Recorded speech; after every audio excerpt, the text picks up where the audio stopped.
So we're back again talking about the essential training integrative components. So the first thing again, which is huge, which I talked earlier about, is client education. Client education can mean simply what you're going to do, how you're going to help the client.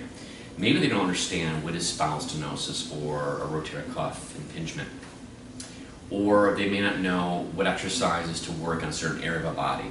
So clinic education can be all-encompassing when we think about that. That's probably the most important thing that I'd say is important for you out there reading this manual and go through this course, and myself as a therapist, that I teach my patients they understand what we're going to do and why. It reinforces the why, it develops trust, most importantly, it gets results. And I think that's huge. When we talk about program design again is based on periodization principles. When we talk about designing a program, we're talking about how long has the client been working out. If they've been working out for a while, then we know that that client has a foundation, just like in a building.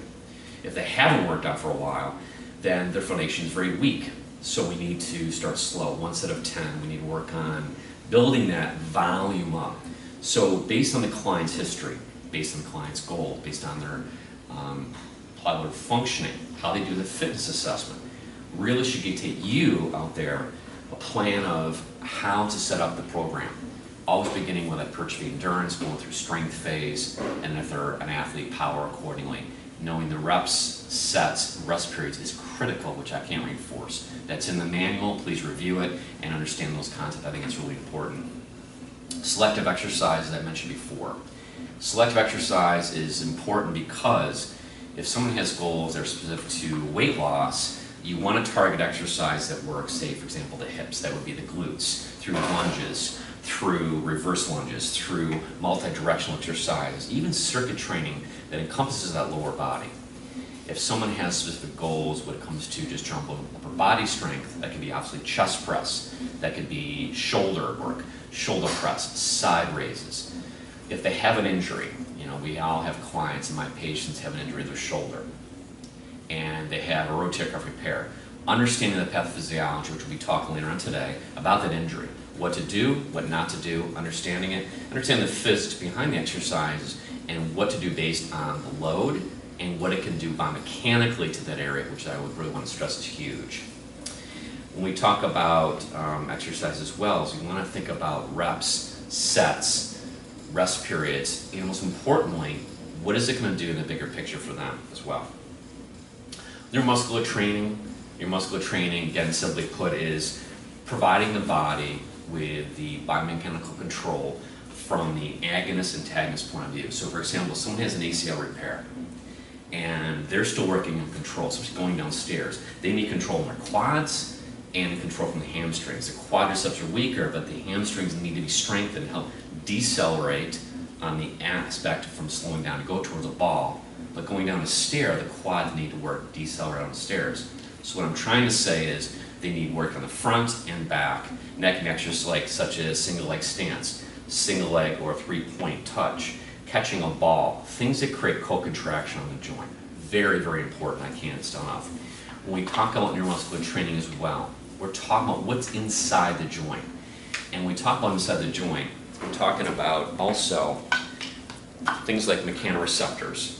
And mechanoreceptors, which are muscle receptors inside the joint, that's inside between the bones. We have muscle mechanoreceptors.